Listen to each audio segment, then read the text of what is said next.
Olá pessoal, esse é o canal Medicinologia e hoje nós vamos falar sobre a cetoacidose diabética.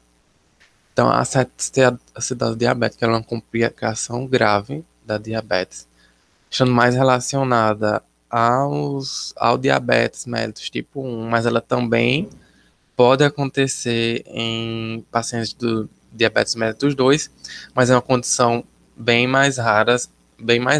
Então, ela geralmente está associada a diabetes mellitus 1. Ela é uma complicação grave e antes da chegada da insulinoterapia e outras medidas de suporte a esses pacientes, a mortalidade chegava a quase 100% se elas não fossem tratadas. E hoje em dia essa mortalidade diminuiu bastante, né? A, uma das causas que podem levar à complicação dessa doença e consequente à morte seriam essas aqui, como edema cerebral, hipopotassemia, hipofosfatemia, hipoglicemia, trombose venosa periférica, rabdomiólise e pancreatite aguda. Então, geralmente essas condições elas são desencadeadas por, por algum, por algum tipo de estresse ao organismo que favoreceu o desenvolvimento dessa hipoglicemia. Por exemplo, o principal que está mais associado são os estados infecciosos, as condições infecciosas, principalmente as pneumonias, as infecções do trato urinário e as gastroenterites, mas existem outras condições que também favorecem, como por exemplo o ataque vascular encefálico, a libação alcoólica, pancreatite aguda, infarto agudo do miocárdio, traumas, drogas, é, como por exemplo os glicocorticoides que aumentam a glicemia, ou alguns antipsicóticos atípicos que têm alguma certa relação com essa doença. E também algumas drogas que alteram o sistema nervoso central. Isso faz com que o indivíduo perca a noção por exemplo, perder a hora de administrar sua insulina, ou acabar comendo demais devido a essa alteração do sistema nervoso central provocada pela droga, e ele não vai fazer um controle adequado da sua glicemia, o que pode desencadear essa condição. E outro caso seria a obstrução das bombas de infusão contínua subcutânea de insulina. Então, a fisiopatologia dessa condição como ela geralmente é presente na diabetes mellitus 1, ela é uma doença que vai ter uma redução da insulinemia, né? Da concentração de insulina presente na corrente sanguínea. E, atrelado a isso, você vai ter uma liberação de hormônios contrarreguladores, porque você vai estar com a glicemia alta, porque você não consegue utilizar essa glicemia, mas os hormônios contrarreguladores vão estar sendo liberados.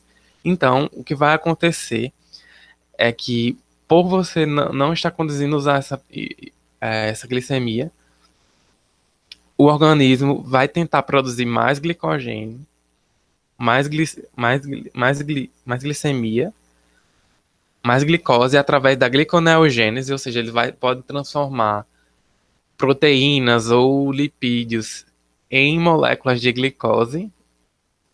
E outra coisa que também acontece é a glicogenólise, ou seja, vai quebrar o glicogênio já estocado, por exemplo, no fígado, para a produção de moléculas de glicose. E o que acontece é a redução da periférica de glicose, ou seja, vai acontecer um aumento da glicemia e essa glicemia vai continuar aumentando e o organismo ele não vai conseguir utilizar porque não vai ter insulina para tal. E uma outra coisa que também acontece, que é característico da cetoacidose diabética, são os ácidos graxos livres, porque vai ocorrer uma intensa lipólise nessas condições, porque você não vai estar conseguindo utilizar as moléculas de glicose, então você vai começar a fazer uma lipólise. É, a partir dessa lipólise, você vai começar a formar alguns cetoácidos, como são os ácidos beta-hidroxibutírico, o ácido acetoacético e a acetona. Essa acetona ela é conhecida pois ela é muito por ser muito volátil, ela acaba gerando o hálito cetônico que esses pacientes podem apresentar. Então, o quadro clínico vai ser os sinais e sintomas de uma diabetes mellitus compensada, como a poliúria e a polidipsia, a polipagia, e também o aumento na diurese, por justamente você estar com uma maior concentração de glicose e também um aumento na ingestão hídrica. E uma coisa que você pode encontrar no exame físico seria a hiperpneia e a respiração de Kussmaul, que eu vou mostrar o padrão respiratório daqui a pouco. Além disso, você pode ter sinais de desidratação e também você pode apresentar dor abdominal.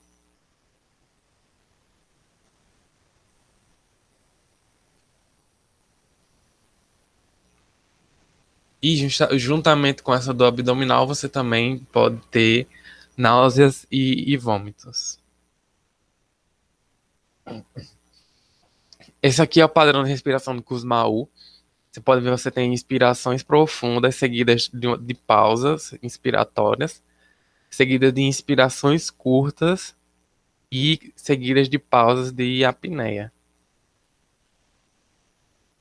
Então, os achados laboratoriais que devem ser pesquisados, se deve pesquisar a glicemia, o fósforo, ureia, creatinina, deve procurar cetonemia, dosagem de eletrólitos, como potássio, sódio, principalmente, análise de urina, análise da cetonúria, da realizada uma gasometria, um hemograma e um eletrocardiograma. Principalmente esse eletrocardiograma pelas complicações das alterações dos eletrólitos que podem ocorrer e alterar o eletrocardiograma. Então, os achados laboratoriais mais esperados nessa condição seriam a hiperglicemia, geralmente maior que 250, mas existem alguns relatos de cetoacidose diabética de pacientes com a glicemia entre 200 e 250, que alguns autores até chamam de cetoacidose euglicêmica, mas o mais comum é que seja maior que 250. O pH, ele vai estar reduzido.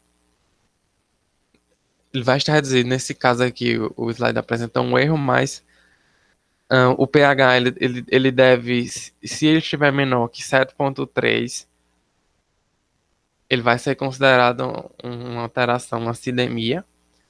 Vai ser considerado leve se tiver entre 7,25 e 7,3, moderado se estiver entre 7 e 7,24, e vai ser considerado uma acidemia grave se for menor que 7.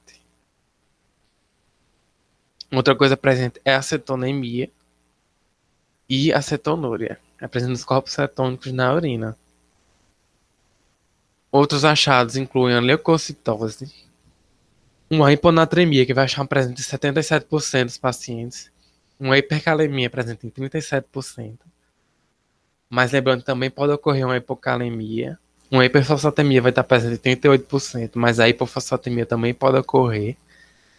Pode ter uma elevação de ureia e creatinina, principalmente devido à depressão volêmica, e o bicarbonato geralmente vai estar reduzido também. Então, o diagnóstico diferencial para a acidose diabética inclui a cetose de jejum, uma cetoacidose alcoólica, uma acidose lática e outros tipos de acidose com um anion gap elevado. Isso aqui é muito importante, porque a acidose diabética ela apresenta um anion gap aumentado, principalmente pela presença dos corpos cetônicos. O tratamento da cetose diabética vai incluir a hidratação, uso de insulina e reposição de alguns eletrólitos. Falando um pouco sobre a reposição de líquidos e eletrólitos. Principalmente esse paciente vai chegar desidratado. Se está desidratado, está com hipotensão severa, você pode iniciar uma reposição volêmica de uma taxa de 15 a 20 ml por quilo na primeira hora.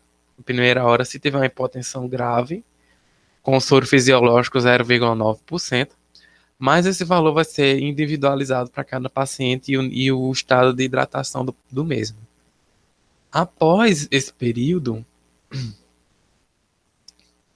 você vai, com os exames laboratoriais já em mãos, você vai identificar se o sódio estiver elevado, uma hipernatremia acima de 150, você vai fazer uma solução hipotônica de NaCl 0,45 para você tentar compensar essa hipernatremia e trazer de volta a volemia. Importante citar aqui a, o sódio ele deve ser corrigido de acordo com o nível de glicemia, porque deve ser corrigido assim, a cada aumento de glicemia de 100, acima de 100, por exemplo, se tem 200, você teve um aumento de 100, o sódio corrigido ele deve aumentar em 1,6. 1,6. Então, essa hipernatremia ela pode ser ainda mais severa. Então, com relação à insulinoterapia, ela deve ser iniciada se o potássio for superior a 3,3 mEq e dá-se preferência à via de infusão contínua por insulina regular, na dose de 0,1 unidades por quilo por hora. Mas no começo você pode fazer em bolos essa mesma quantidade e depois fazer infusão contínua a cada hora. Em casos leves, você pode realizar uma insulina regular subcutânea. Se o serviço não tiver disponível, principalmente. E geralmente você vai fazer numa dose de 0,2 unidades por quilo em bolos. E depois você vai fazer essa mesma quantidade. A cada 2 horas você vai fazer 0,2 unidades por quilo a cada 2 horas. Quando essa concentração de glicose ela atingir uma glicemia de 200 a 250, você deve iniciar a soro glicosada a 5%, associada à insulina regular IV contínua, mas a dose ela deve ser reduzida à metade, então vai ser 0,5 unidade por quilo por hora. O fosfato e bicarbonato. O bicarbonato ele só deve ser reposto se tiver uma acidemia grave, com pH menor que 6,9. O fosfato ele só deve ser reposto em situações de extrema depressão de fosfato em pacientes que apresentam fatores de risco, como anemia, insuficiência cardíaca congestiva e outras condições clínicas graves associadas à hipóxia. Esse aqui é um resumo da trata de endocrinologia. Aqui, como eu falei, vai incluir principalmente os fluidos, a insulinoterapia e a avaliação do potássio. Nesse caso aqui, por exemplo, dos líquidos, você vai determinar o estado de hidratação. Mas antes disso, você já pode ter começado aquela reposição que eu falei, de fazer 1 litro de soro fisiológico por hora inicialmente. E depois, quando você tem os exames, você vai para aqui, se tiver com hipotensão leve. Se tiver alto, você vai fazer o soro fisiológico a 0,45%, a depender do estado de hidratação. Se só tiver baixo, você pode continuar com o soro fisiológico. Aí quando chegar a 250, você vai fazer aquela alteração que eu falei, de iniciar o soro glicosado a 5%, associando com um soro fisiológico. A insulina regular, aqui ele só fala sobre a infusão por via intravenosa. Você vai fazer um controle glicêmico a cada hora. Sim, uma coisa importante que eu esqueci de falar, se a glicemia ela não diminuir entre 50 e 70 na primeira hora, você vai duplicar a dose de insulina a cada hora, até que você consiga uma redução da glicemia entre 50 e 70 por hora. Ok? Então, as complicações, como eu já tinha falado, das causas de morte, Você pode ter uma hipoglicemia secundária, uma hipopotassemia, uma hiperglicemia secundária. Essa hipoglicemia pela uma grande quantidade de insulina que você vai administrar e sem acompanhar. A hiperglicemia pela pausa na insulinoterapia antes do tempo correto. Pode ter hipoxemia, demagogia de pulmão, a hipercloremia por infusão excessiva de fluidos, como o soro fisiológico apresenta o cloreto, né? O edema cerebral ele é raro, mas ele deve ser tratado com um mannitol a 20%, né? Você vai identificar um edema cerebral principalmente, você vai ter uma alteração do nível de consciência depois que você iniciar esse tratamento. Os critérios de resolução da cetose diabética: se uma glicemia menor ou igual a 200, um bicarbonato sérico maior ou igual a 15 e um pH maior ou igual a 7,3. Depois que o paciente já estiver mais bem, já tiver capacidade de se alimentar, você vai passar a fazer o controle glicêmico do paciente com o uso de insulina. Insulina basal e insulina regular, conforme os protocolos de pacientes ambulatoriais. E deve ser investigado esse paciente se ele está utilizando a insulina correta, da forma correta. Essas aqui são as referências. Então, obrigado por assistir e inscreva-se no canal.